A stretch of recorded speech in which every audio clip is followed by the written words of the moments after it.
this is where amazing begins. Welcome to Out of Habit, Train Station's podcast to give you better brain habits, belief systems, and behavior to help you get through and overcome those autopilots, to give you better resources on how you can adapt, survive, and live. My name is Carol Herrera, and joining me today is Tina Lindo Elliott, and she is the HR Director of Train Station as well as the President of On Track. Well, she is an NLP practitioner, a trainer, has been in HR for so many years, and of course, my dear friend. Actually, ang story nito, nag-umpisa tayo bilang kliyente kita, and ako ay training provider for a company that you've loved for so many years. And napusuan ko si Tina dahil noon pa lang, kitang-kita ko na ang kanyang energy. So, welcome to Out of Habit, Tina. Glad to be here. Okay, so, ang pag-uusapan natin ngayon is very close to our hearts, especially yours. Kasi kapag meron kang naiisip na tao na ang expertise ba nito ay ano yung expertise? HR, talent management ba? Employee engagement ba? Actually, kung isa-summarize ko kung ano yung pagkakakilala ko sa'yo, it's energy. So today, yun yung pag-uusapan natin, energy. And I guess it is, may energy crisis kasi tayo. Diba? Yeah. At sa crisis ng energy, ano ba ang nangyayaring problema sa mga companies, sa mga tao? Ano to medyo matalinghaga kasi energy crisis. Ano ang naiisip mo sa mga katagang yon, energy crisis? Cut. Okay lang, continue lang. Habang conversation. Ano naiisip mo pag sinabi sa iyo salitang energy crisis? Is it, I mean, in your own thoughts, what you're thinking of in organizations, what is an energy crisis for you? When we talk about energy crisis, most people would think it's the absence of. No? So parang katulad din sa nangyayari now, meron naman, it's just that we don't have access to it. So it's there, right? So I think relating that to what is close to my heart, culture, and people, teams, organizations, if you can indulge me for a bit, when culture, diba, they ask you to describe or define what culture is, they say it's a set of values, behaviors, and norms in an organization. But when you said energy, ganun din in organizations. Tama. A culture is actually patterns of energy. Like if you think about it, somebody said that the simplest way to describe what your culture is now is to look at people's energies on a Sunday night. Are they excited to go to work? Are they dreading to go to work? Hindi pa sila pumapasok, pagod na ba sila? Yeah. So I think with the energy crisis that's what's happening now, I think it gives us a very important or different way to look at culture. Yung sinabi ko kanina na expert ka at ikaw yung go-to person pagdating sa energy kasi you bring a lot of that in organizations, in HR, di ba? Na parang, ikaw yung positivity girl eh. Alam mo yung pagkakunyari, malungkot ako, di ba, meron akong pinagdadaanan, alam ko na you are that burst of energy, So, Really? Oh, thank you. And yun yung pagkakakilala ko rin sa'yo ever since. Yung malayo pa lang, humahabol ka, ang saya-saya mo. You have this, yung mata mong nangungusap dahil parang meron ka talagang dalang ganong klaseng energy. And I think in culture, HR, when we talk about HR, ang daming policies and daming administrative stuff, right? Pero ano ang inaalagaan ng tao sa HR, kundi yung tao. And if you look at the resource of organizations, kung demotivated ang tao mo, kamusta yung energy nila? Yeah. Kamusta yung energy that drives them to stay motivated, etc. Now, gets natin na ang daming pinagdadaanan ngayon, meron tayong energy crisis, kaya nga very relevant yung pinag-uusapan natin. the energy crisis affecting the energy as well of the people in organizations now. So, any take, meron nga ba talagang problemang nangyayari dahil sa war sa Iran at meron tayong energy sa crisis, crisis ng energy, ang taas ng oil, taas ng gas. So I think the theme, diba, is how do you now conserve what's there? Diba? So I think nasa news yun, diba, that these certain countries, X number amount of days na lang ang kaya daw nilang i-survive with the resource that they have. Pilipinas, ilang days? 20 plus? Was it 30 plus? So, I think in the same way sa organizations, ganun din. Yung energies that our people have, hanggang saan? Na-experience to ng mga industriya, companies, no, na kung may event sila, employee engagement, get together, team building, parang somehow nagta-tighten na ng belts, ng slide, kasi ina-anticipate na nila. That's true. If I can also give additional insight, hindi na yan rin bago. Kasi nung wala namang crisis ng energy, parating may moments in organizations that needs belt tightening. Yung we need to do more with less people. Ganyan. Streamlining, di ba? Exactly. Kaya hindi na yan bago, sa totoo lang. Tama. However, I think because there's so many changes in how people work now, all of these things take energy from our people. Dati kasi sa office lang naman tayo, so familiarity, diba? You see people there, but I think with the shift also that we've seen in workplace, in organizations, nagkaroon na ng work from home, hybrid, nagkaroon din tayo ng mga, naririnig natin to siguro, right sizing, downsizing, global movements in leadership, may effect yan sa region, sa local. So I think all of these things create energy leaks in our people. Okay. And that is why sometimes yung dating kaya namang gawin, biglang humihirap. Biglang yung dating excited kang gawin or maraming oras ang kaya mong i-google, biglang, or age. I don't know. I'm starting to feel that, no? That energy. Gets naman. Andun pa rin yung energy, but the rest I need. Yeah. Parang lumalala yung pagtingin natin sa problem. Sabi mo nga kanina, nangyari na naman yan. Dati pa, yung nag-right size, let's be more economical, tighten our belts. So, dati na siya. Ngayon lang, mas natutuunan ng pansin kasi merong additional layer na mas nagmamahal ang bilihin. Survival yung affected. Kaya talagang yung utak natin, you talk about this in your training, no? Na yung threat mode.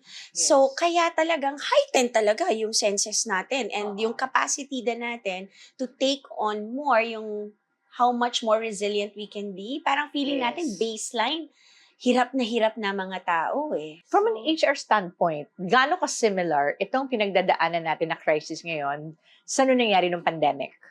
Gaano ka-similar and different? I think pareho na meron siyang impact on our access to things. No? Yung katulad ng pandemic, we couldn't go out. Ngayon, wala namang virus na, or hindi naman tayo pinagbabawalan, bawal lumabas. Pero, ayaw mo na lang din lumabas kasi ang mahal ng gas. Correct. Hindi ba? And at the same time, with that, access to people also, I think yun talaga yung number one thing that leaders should watch out for. Because, your people will always be able to do the job wherever they are. I really believe that. But the things that fuel them, yun yung babantayan natin. I think yun yung nawala ng pandemic yung connection. Correct. Yung pockets of moments wherein we can connect to people, may micro breaks ka, tatawa ka, ganyan. Tapos kahit gaano ka ka-busy, you're bound to stand up, you're bound to run into somebody. Yung short moments na yon is enough to fuel you to just last for a few more hours, a few more days. That's right. So now, with this crisis, and people now have to stay home, now, of course, maraming benevolent companies that are able to create setup like that, and that is great. However, that is just one part of the equation, I feel. Right. Because, again, meron tayong component that people really need to connect to people. Yung Yeah. micro breaks. Yeah. Some people might say, but they're at home. Dapat nakakapag-relax sila. Honestly, diba, when you're with your family, you love so much dearly. When they, mommy, daddy, when they go to you, that's, again, no? The Attention, distraction. That's, again, energy that's taken away, no? Yes. Nung nandun tayo sa face-to-face, habang nasa opisina, ang pakiramdam ko nun, mas marami akong hindi nagagawa. Kasi ang daming papasok sa kwarto, uy, ganyan. Uy, alam mo ba, talaga kung meron akong kailangan tapusin, usually, di ba, yung mga paggawa ng programa, at doon yung focus ko, hindi ko talaga siya matapos. Tapos pag nasa opisina ako, dahil ang daming magtatanong, ang daming papasok. So parang, nung nag-online na, nung nag-pandemic, ang dami kong nagagawa. Yan naman ang collateral Oo. beauty Oo. ng pangyayaring ito. Oo. Nakakapag gawa ng maraming programa, meron kang album, congratulations by the way, on the launch of your album. Ay, wait, ako ba yung host? Train station yan eh. Alam mo yung pakiramdam na nung nagkaroon tayo ngayon ng online, nag-work tayo from home, Yeah. mas naging disiplinado ko kasi ewan ko, merong switch ata sa utak ko na kailangan i-manage ko yung oras ko ng mas tama. So, now, mas targeted. O pagkatapos ng trabaho, 5 minutes, 15 minutes with the kids, may timing. Tapos matatapos siya ng ganito, after this time with the kids, mas na-manage ko yung sarili ko kasi ako yung may autonomy. Ay! Okay. Kasi di ba the brain likes autonomy? Yes. Pero nung nandun sa office dati, wala akong autonomy. Lahat ng tao kinukuha oras ko. That is called access to energy. So when we're talking about energy, it's what comes in and what comes out in a sense, no? If you think about flow. Oo. So, lahat ng tao may access sa'yo. Kasi you're such, an open person. You like to laugh with people. You like to Right. connect. So, doon na pupunta yung energy mo. Not to the work, but Right. to the connections. Oo. So, I think it's just misalignment lang, no? Or, mas... may do not disturb ako, no? Oo. Remember before, our GM, di ba? Ganun din. Di ba, yung energy din niya, lahat kasi kinukulit natin siya. So may kailangan siya tapusin. Di ba, naglagay tayo ng tape talaga doon sa hallway niya? Do not enter. Si Kevin, yung sales head namin, meron siyang nilagay na sombrero ba yun? Ano yung nilagay niya? Meron siyang post-it dito na huwag siyang kakausapin kasi. Diba? Pero yun din naman yung nakakamiss. Yung tawa ng ganon, yung pag dumaan ka, merong nanggugulat sa'yo, nakikipag-share ng pagkain. And that's what builds culture. In organizations, I think that's the thing. Yung kulitan nga doon sa water cooler, right? The Yeah, coffee breaks. And I think because these things happen organically, I think somehow in our minds, as people leaders, mangyayari din naman yan. Or organically mangyayari siya. But that's how the space creates those moments organically. How the environment shapes Exactly. behavior, So, because we yeah. talk about culture. What's the environment? If they're always seeing each other, di ba, the difference in an environment wherein people take out their doors or meron kang conference area na circular in the middle, it creates that kind of bumping into people, no?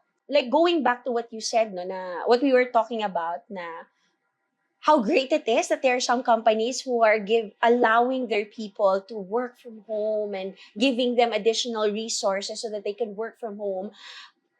Unknowingly, they might be actually making it more difficult for them in a way that the things that were able to fuel them biglang nawala. Right. So we just took away the pain, Correct. but because you moved them into a different environment, Correct.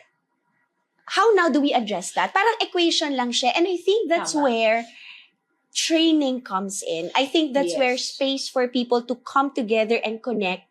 Yun yung kailangan natin hanapan ngayon ng paraan. Kailangan natin hanapan ng space, paglaanan ng resources. Kasi yun nung pandemic, napilitan lahat mag-online training. right? So, napilitan. And biglang na-realize ng companies, uy, mas mura. Wala tayong papakainin. Yeah. Diba? Pwede naman palang matuto. So, natuwa ang mga companies. Ang dami. Ang dami tayong mga naging kliyente noon because they were able to afford the training programs that are much cheaper because it's online. And people were still having fun kasi nagawa natin gamified. O, nag-gamify Oo. natin ang online learning. Pero, nagkaroon din kasi ng, alam mo nung natapos yung nag-ease out yung nawala yung restrictions, parang nakawala sa hawla yung mga True. tao sa mga training programs. Kala mo, ay, miss na miss nila isa't isa, Yeah. nagyayaka pa, nag-iiyakan. So people felt how different it is. Yes, it worked. We made do with what we had, but this is much better. So now that we are having this energy crisis and the trainings are affected, trainings are for affected sure. because HR now, imbis na mag-face-to-face, mag-online na lang ulit. So, somehow, merong kind of trauma. Yeah. Masasabi mo bang gano'n? Na parang yung mga tao, Yeah, kasi grabe yung pinagdaanan natin talaga. Now, I think what I want to just offer as an insight, no, na lahat naman ng bagay may pros and cons. For example, pwedeng mas mura, mas quote-unquote economical. But again, like you said, yung trauma na yon can actually take out, no? Pwedeng mag-negative pa yung experience ng person kasi sa kanya, hala, may nangyayari ba ulit?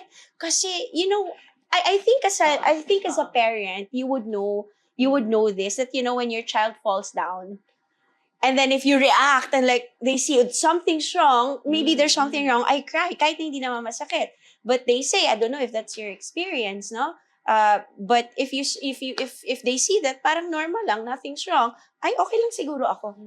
So maybe an insight is how now can we become more strategic with our efforts. yes. Kasi baka nagdi-default tayo doon sa dati, not knowing like precisely what you said, no? Baka mamaya yung trauma magkaroon pa ng negative effect on that. So maybe if they see, oy, training pa rin tayo, things must be okay. May pera. Right. Or baka naman, a couple of things that I'm trying to suggest in organizations now is to find a way to mix things together. Kasi dati, hindi talaga tayo pwede magkita nung pandemic. Kaya talaga tayo online. Now, ngayon, hindi lang economical na magkita tayo na kailangan mong mag-travel. Kasi like, I had an event with 1,000 people supposedly. Biglang, 500 na lang. Yung nagka-cut na rin talaga ng budget yung mga kumpanya, yung mga events. Postpone talagang. Understandably, lalo na yung mga out of town, no? Yes, na meron ka rin ililipad ng mga tao. So, Yeah. parang pinipigilan na nila yung massive na movement. So, kung pwedeng gawin in the pocket, in that area, dun tayo para mas economical. So, I'm thinking na parang I think that can be a good middle ground to build culture and to create that environment in our own pockets and in our own areas. Baka we can Absolutely. create engagement sa face-to-face. Exactly. Oo. How that's being more economical, no? And I think yan din yung matagal nang pinupush ng HR practitioners yung ang HR function technically is not just an HR function. It's really a leadership function. Why am I going there? Because kung HR lang ang gagawa nun, maghihintay lang tayo ng isang malaking team building. Kailan pa yun? It's not prudent. It might not be wise. Or kahit gusto nila, wala talaga pang gasto sa team building. That's a reality, right? So, instead of waiting for that one big event, why don't we, as leaders, create micro moments now? Ayun ang ganda. Micro moments. Where the connection, the space for people to come together to talk about, each other's pains and joys and whatnot, pwedeng leaders ang gagawa niyan. Here's the thing though, are they equipped? Ayan. Kasi ang training, Inuman lang ang gagawin leader. Ay, bigyan mo lang ako ng budget Junket. HR. Oo. Pag bigyan mo ng pera, mag-inuman lang, maayos lahat. Hindi naaayos yung mga ibang problema. And you've witnessed that in some of the clients na nakakausap natin. All those years, ano ang mga nagagawang efforts ni leader? kain lang at saka inuman. Games, yun lang. Games. Paguran, yun yung madalas kong Ano ang nangyayari kapag ganun? Eh, di ba bonding pa rin naman yun? Well, that is true. Diba? It's, again, at the end of the day, it's how it's framed and how it's processed together eh. Yung, uy, nag-inuman lang tayo pero parang ang saya. Or di ba nagchikahan lang tayo, kumain lang tayo, pero how did that make you feel? Or, Importante ba yun? Yung kailangan ba talagang pag-usapan? Kasi di ba may mga taong, okay na tayo, nag-inuman na tayo, cheers, okay na tayo ha, wala na. pre, Oo, usapan lalaki to, di ba? May mga ganung mga personalities, pero sure, kailangan ba na magkaroon ng let's sit down, let's talk about what you're going through, ano ba yung pinagdaanan natin, ano yung natutunan natin sa pinagdaanan natin. I guess it depends on the person, di ba? And the organization. And the organization, readiness also. So, here's the thing, no? It requires intimacy. Gaano kita kakilala para alam ko na yung ito ay okay na. Correct. Na ito, kailangan mo. Oo. Kasi baka sabihan ko sa'yo, Tina, mag-one-on-one tayo. Tapos ikaw, alam mo, Ako lang to. Ako lang to. Correct, Pwede mo correct, nang, correct. yeah. stands lang. Yeah. So, I guess that's one point, no? And another is, how do we really know? Because pwedeng akala ko lang. Kasi that's all I know. That's what I got from, years of, or my experience with other leaders. Ganito lang to. It might be okay with you. So again, there's that other side. Pwedeng akala mo, alam mo, pero hindi pala. Right. Now, we're talking about energy, motivating people, na parang, shucks, masyado mo na palang, sinasagsag yung mga tao mo sa trabaho, pagod na pala. Pero at the same time, meron tayo kasi mga differences in generation na, nung panahon namin, hindi naman kami pabebe. Di ba yung ganyan? Yung parang, ito kayang crisis na to, itong mga challenges na to, burp. Parang, ito kayang challenges na to, tinuturuan itong taong to, pinagagaling ko siya eh. Ang dami tayong mga ganyang takes. And, balik ako dun sa sinabi mo, kailangan ng intimacy para alam mo kung ano talaga ang kailangan. And when it comes to energy leaks, may tao kasi sigurong wala ng energy dahil ganito yung way. While your same style of leadership might be energizing another. And I've seen that. And I'm sure you've witnessed that also with me. Na my style nurtures one, tara! Di ba? Yeah. But depletes another. Yeah. So, from an HR standpoint, alam mo to, iba-iba ang leader.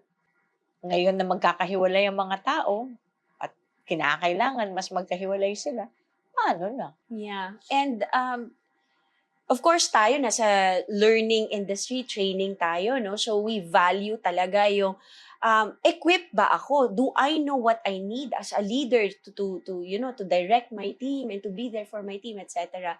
And at the same time, hindi lang naman yun yung source ng learning and experience for a leader. Yun nga, yung connection talaga, yung seeing each other every day, you pick up cues on that eh.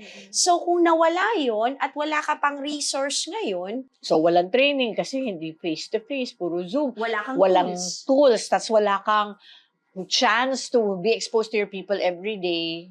It's really now, it goes back to how you will survive an energy crisis. It's not so much how much you have, but how you manage, diba?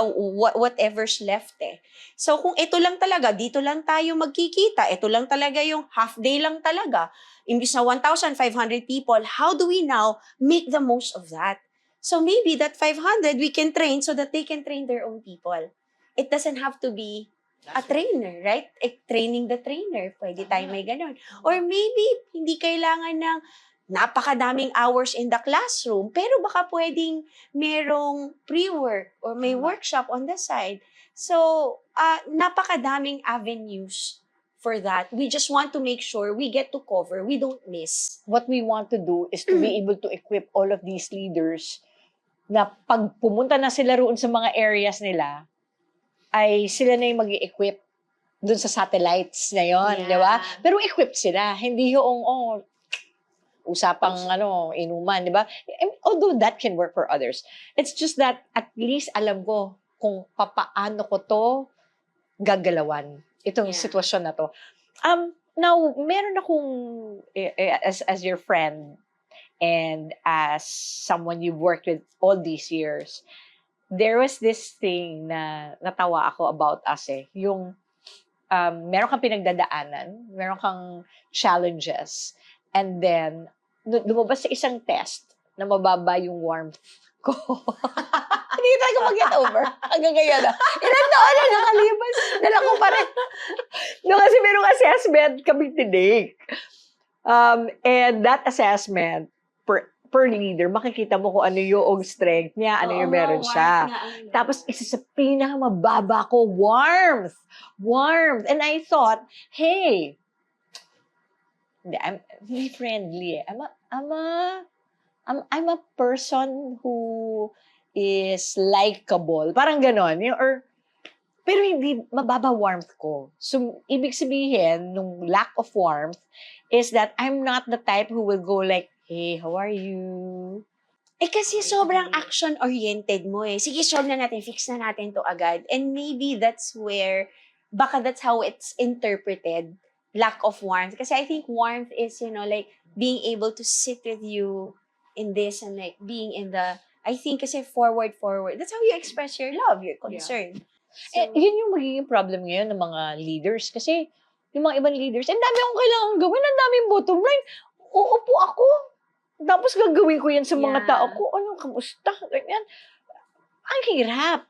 So, how do we marry the need for the results and at the same time, the need for the leader to do something more to maintain the culture? Baka that's something that we can revisit, no? Na parang, it's a different thing that we have to do. Meaning, hindi siya hiwalay. For example, kailangan ko kasi paganahin yung electric fan, pero kailangan ko pa siya isaksak So, di ba parang, sorry, since we're talking about energy, if you can indulge me a little bit, di ba? Sure. Sa science, di ba? Ano bang ibig sabihin ng energy? So, in the simplest description, ang energy daw is the capacity to do work. Okay. Oo. So, kunwari, hindi mo papagana ang ilaw, ang electric fan, ang washing machine, ang kala, kung walang energy. Oh, okay. Saan baga, di ba? Energy yan At ang sabi nila, ang energy daw, you cannot create nor destroy energy. Nag-iiba lang siya. So law ito ng physics. Yes. So, I guess what I'm trying to say is, when you feel like you don't have energy, I don't have the time, I think that's what we want to take a look at. Baka naman wala. Nandyan yan, nagli-leak, napupunta sa kung saan-saan. Yung wala akong oras, baka naman napupunta siya, mismanaged, napupunta sa ibang bagay. The 110 things that you need to do. Pero to take care of this person who's taking care of 10, 11 deliverables in your team, baka yun yung mas importante kaysa itong mga nakalista sa to-do list ko. Baka mamaya na baka kailangan kong bantayan kasi baka burnout na siya. That's another thing na in energy, yung burnout, if it's too much, diba? It's gonna, if sobrang dami na nung na-expend mo na energy din, pwedeng you feel burnt out. Diba? So I think as leaders, yun yung kailangan nilang bantayan. Kasi kung dati nakikita nila, kahit hindi sila consciously tignan, kamusta na yung tao ko? Kahit walang ganon, napapansin mo, nakakunot na yung ulo, hindi na makahinga, 8 o'clock nagsimula, 3 o'clock na, hindi pa tumatayo. You get clues. Yeah. So now, since a lot of people are working from home, I think it's not so much that it's a con, no? I guess, we just need to adjust the equation now. So now if I don't have access to this, what can I change here in the variables that I have around me as a leader para yung sum or at the end of the equation, ito pa rin yung ine-expect ko. Kasi yun yung gusto natin, di ba? We want to do more with less. How is that mathematically possible? Something has to change. Is it my expectations? Baka mahirap yun. Kasi yung business, it doesn't slow down eh. That's right. In fact, ang mga companies na magsusurvive ngayon are the ones who can really do more Yeah. with less. Yan talaga yung mamamayagpag ngayon. So now, the question now is, anong magbabago? Kasi kung hindi, if we still expect our people to perform the same way with this much, something is bound to suffer. And usually, it's the employee. And it's not the employee na problematic, ha? It's the employee who is so engaged, so dedicated, so hardworking. Siya ang pinaka nagsasuffer sa ganitong klaseng situation. Kasi Bakit? sila yung nagsistep up eh. Pwedeng dahil sa kanila, out of, this is who I am, this is how I work. Kahit may crisis o wala, ganito ako, I will step up. Yung iba, they step up because livelihood eh. Kailangan kayanin. Yung iba naman, out of love for their peers. Pwede Or, baka mababay ka. Oh, takot mawala ng trabaho, mag-step Yeah. up na ako. Now, here's the thing. Hanggang saan niya yon kakayanin? How far can they power through? So, yun yung mga kailangan binabantayan natin as leaders. And I think that is also, sinasabi ko, ito kailangan gawin ng leaders, ito kailangan ganito.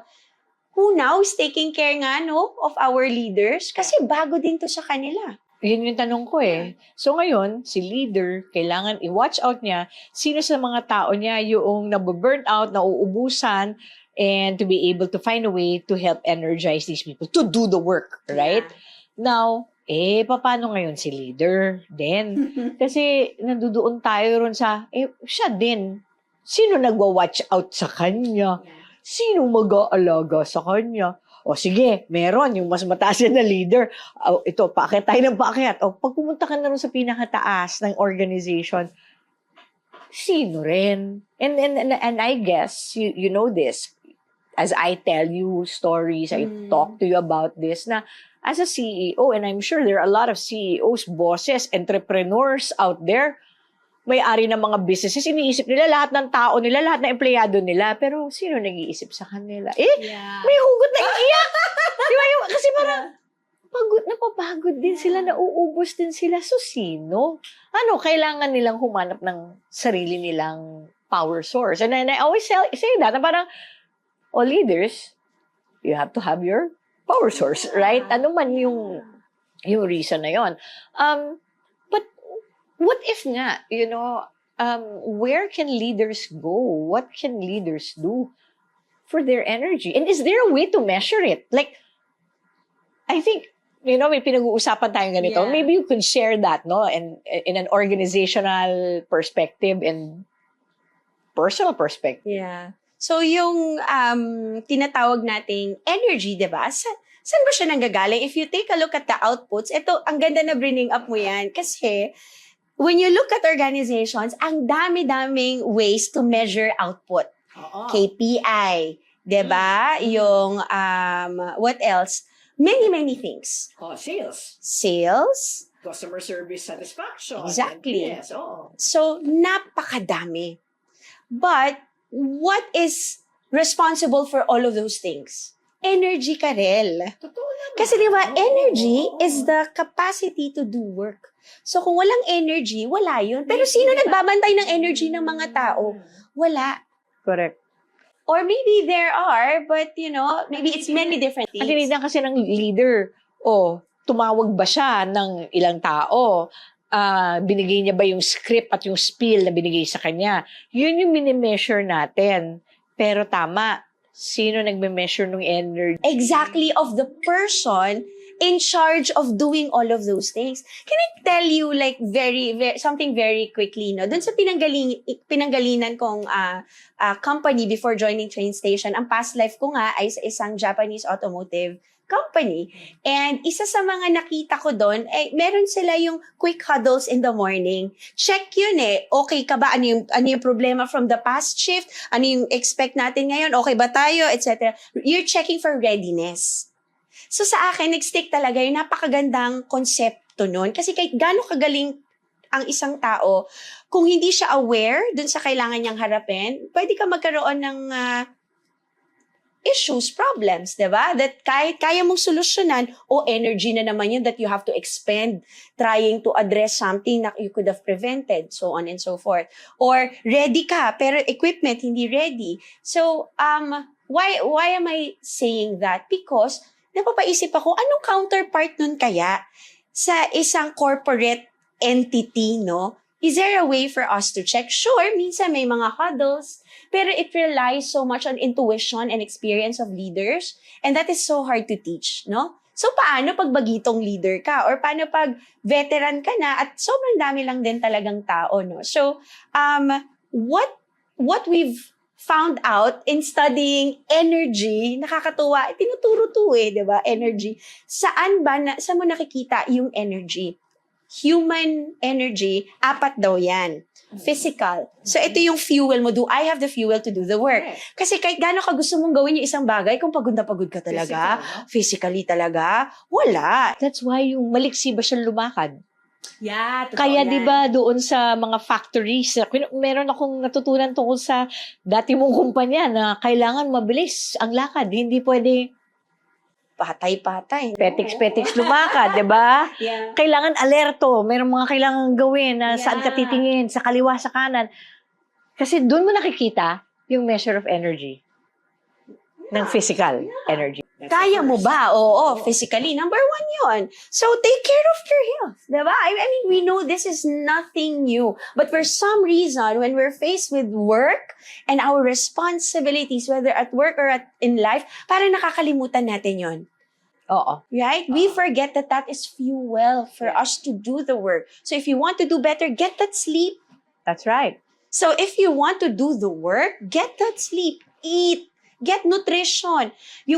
That's the thing, no? Problema din yan ngayon, yung crisis ng nutrition. Kasi you can eat and eat and eat, pero empty calories. Alam mo yun, dyan ako rin kasi kulang ako lagi sa tulog. Mm.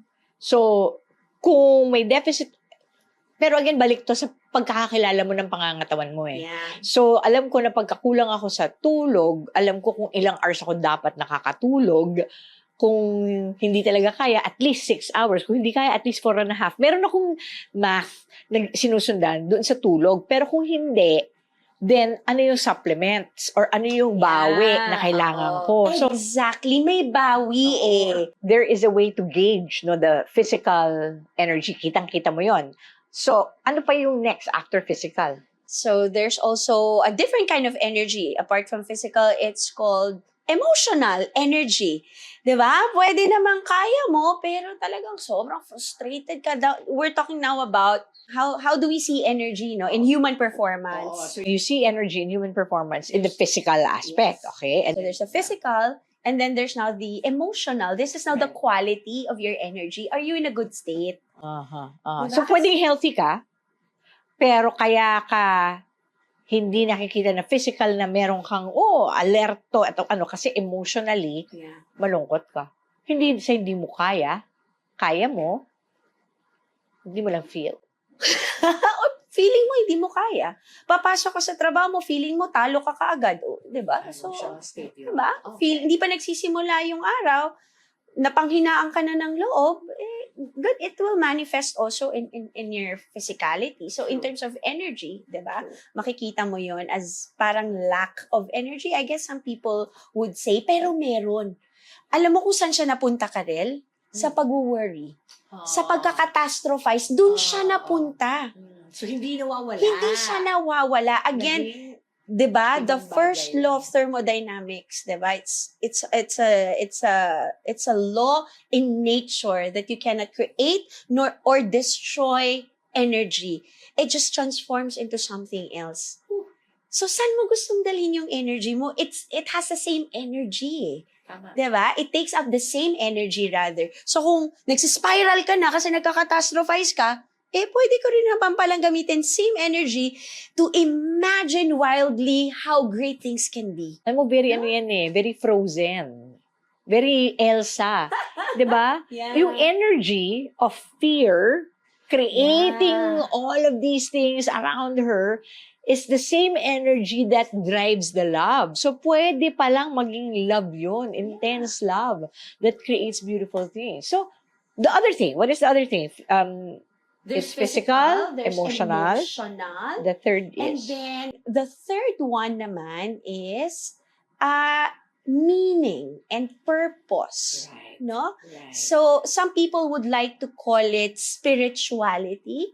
It's like the why of what you are doing. So pwedeng physically pagod ka na. Mentally, pwedeng pagod ka na, which is actually another kind of energy. We'll talk about that later, no?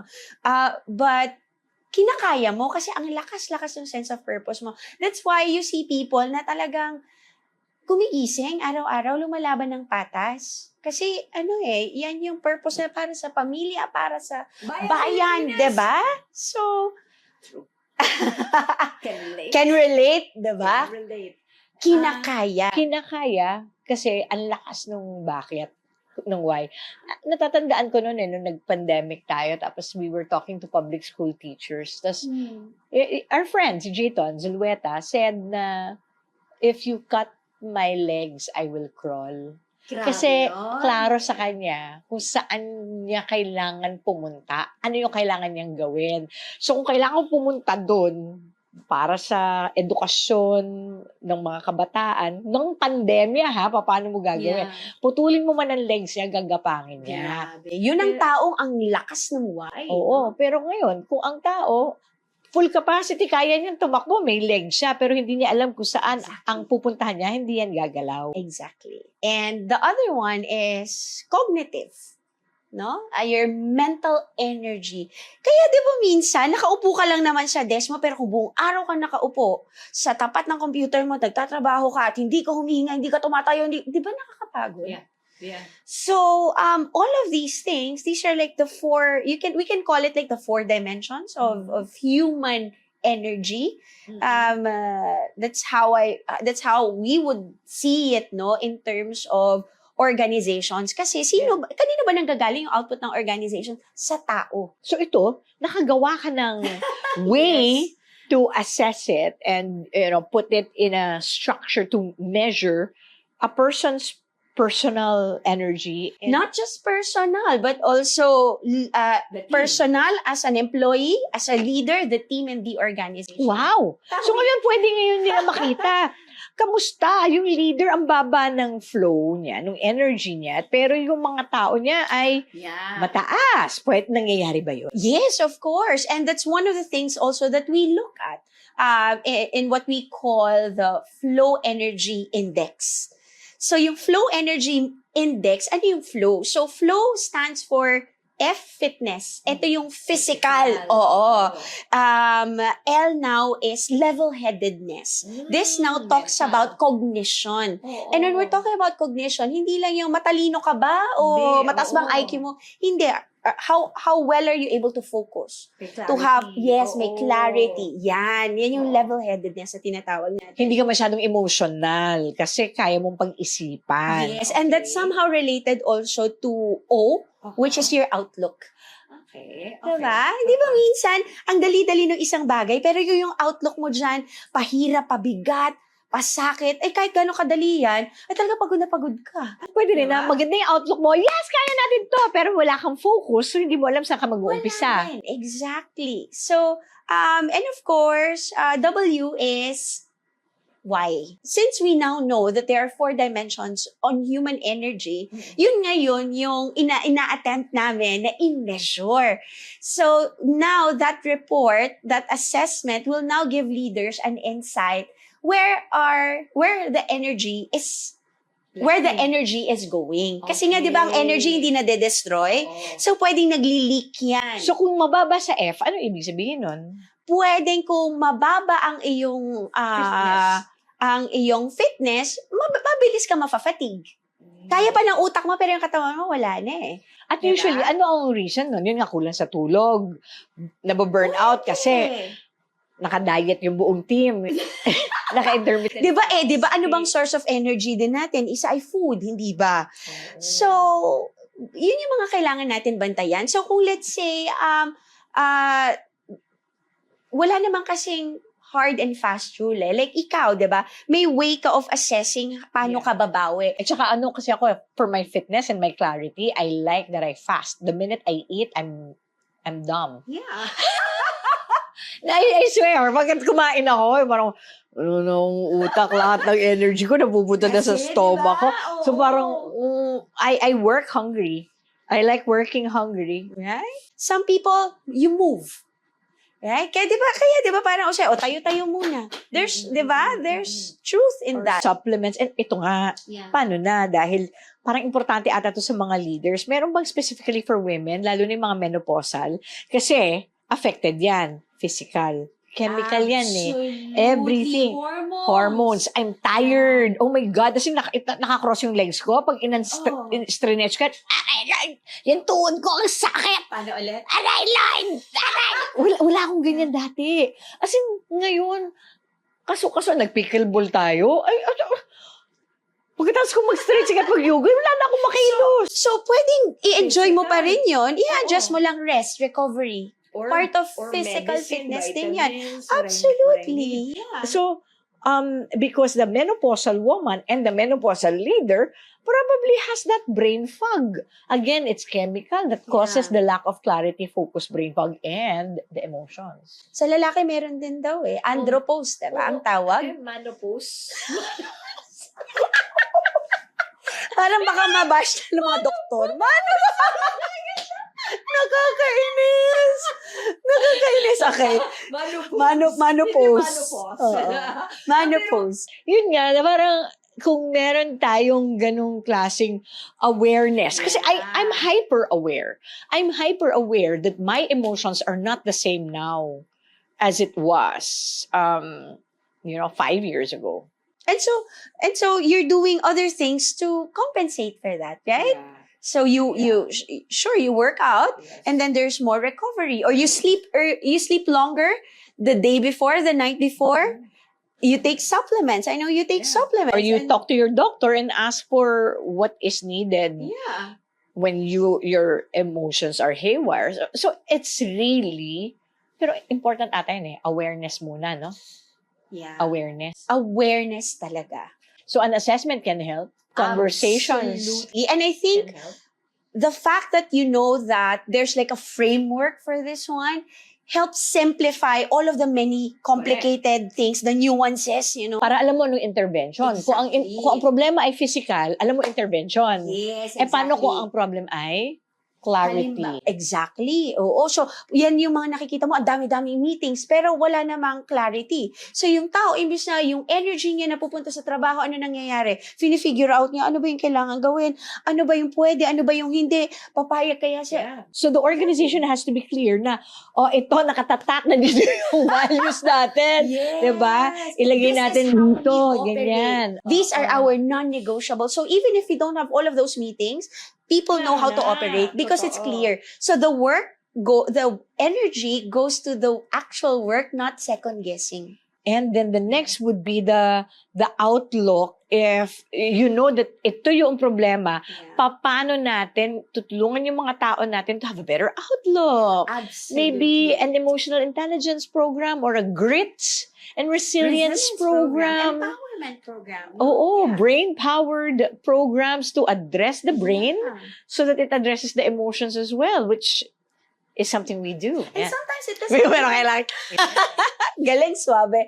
Sometimes it doesn't have to be just a training, like after the training, the beauty of being in a training kasi, I feel, or a shared learning experience is you create a common language with your peers. And there's social learning. Exactly. It helps already in the emotions. It already helps in the clarity because there's social learning. Yes. And so when you get back to the workplace, you have like a better language now that you can all share. Or meron na kayong parang bagong norms na napag-usapan ninyo in the class. So pagdating mo dito, it's easier to navigate now. Yes. Yeah. And dahil meron kang training, nagkaroon ka ng experience, you're happier about it. Therefore, it is easier for you to Exactly. make it happen. Yes, absolutely. Pagka alam mo na ang kulang ng tao mo ay yung why or yung meaning, o again, alignment. So at least ito, alam natin kung paano ma-measure, ma-assess.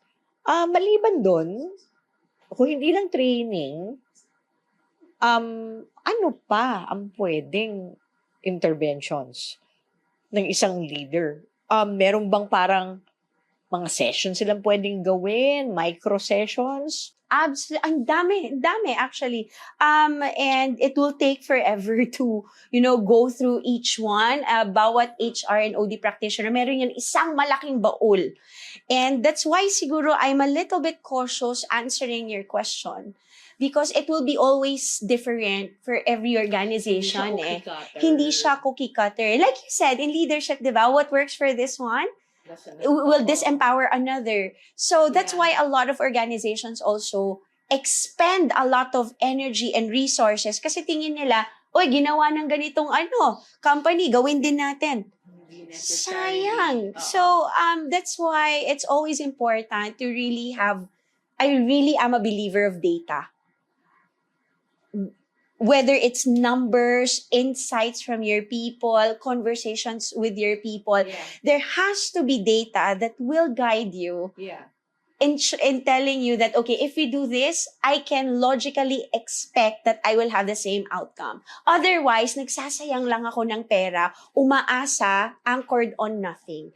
And with energy crisis, diba, we need to be able to do more with less. So finding the best fit strategies for your people, for yourself, for your team, you will always need data. And I think that's where kami in On Track are able to create value for our organizations. So you have On Track as an organizational development HR company that helps look at the data, help leaders figure out how to create the culture that they want, the kinds of engagement they want, and then of course, we have Train Station as a company that provides a training. And then we also have an events company na Traction, di ba? Na parang meron siyang mga events, activations na kailangan natin. So, when you look at that, paano kung walang budget? Meron pa rin bang solution? Meron bang way that they can ask for your help or Train Station's help? Well, I can say, yeah, sure. You can always find a way if you really, really want.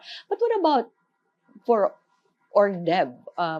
So, kung walang budget, mag-pray na lang sila. joke lang, di ulit. Okay. So, kasi equation yan In-expect mo ito. Hindi, joke lang. Okay. There will be companies talaga, organizations na talagang very limited ang resources, no? And I think the great thing about what we are offering now is it's free. Yung assessment na yon, you can take it for free. Yes. The thing now is may waitlist lang. So, like for example, for this quarter, of course, the priority for that survey, they can take it anytime. It's just the results, yun yung nakapila, no? So, of course, now we're prioritizing the partners last year of Train Station and Traction and On Track. This is our thank you to them, no? For really staying with us. Yung talagang, we're very lucky also to partner with these companies na in times of crisis, they know and understand, they have that maturity na all the more our people need this. All the more they need resources, assurance that we will be there with them. We are learning, equipping ourselves together to face this. So, what's your take na pagka ganitong crisis, ang unang tinatanggal are training, events, OD. Diba? Yun yung unang tinatanggal team ako Before I joined Train Station, I was with the training team. So, talagang aray. Diba? So, dyan nga papasok again, gaano kalakas ang alliance, partnership ng HR and OD teams nyo with the leaders who are actually on the ground kasi sila yung pinakamalapit I guess importanteng makita na kung hindi natin to gagawin, mawawalan ka ng exactly energy. Hindi siya nawawala, pero mapupunta yan sa ibang lugar. Yung tao mo, hindi siya nawawala, napupunta sa ibang company. Napapirate. Nawawalan, nagiging complainer. Nagkakaroon ng negative energy na kumakalat sa organization because of that. Can I just share something with you very quickly? Sure. marami ngayon, di ba? Maraming companies na nagkakaroon ng problems with, mass resignations. And even if, technically okay naman yung kanilang experience at work, if they are able to find a work from home setup, a lot of people now are willing to let go of the title of a higher pay. So kung dati ang labanan, pataasan ng sweldo, pabonggahan ng title, ngayon, that's now a different thing, yeah. So, buti sana, Karel, kung yung mga problematic employees mo, or merong, buti sana kung yun yung nawawala. But statistically speaking, Karel, they are the ones more likely to stay. You know why? Because they're not marketable. Really? Ayaw mo mag-stay, joke. So, yung gusto mong magstay, dahil magaling, grabe, yung determination, nagde-deliver, yun yung at risk. Kasi very marketable siya. Kaya kailangan strong, sobra, ang culture, yung motivation niya to stay. Because, I think you're doing a good job here because we have the ones who truly matter. I can say that, right? I mean, there are people who've come and gone. Sure, there are people na parang, shucks, sana hindi nawala, mahal natin to. Of course, yeah. Important part. But, we managed to turn around, pivot. That's the culture that you have set. Oo. Hindi naman kasi. Hindi naman kami nagpupurihan dito. Pero alam mo yung... 15 minutes na lang. Pero, okay. So, sa pagdating dito, maybe to talk about out of habit, Yeah.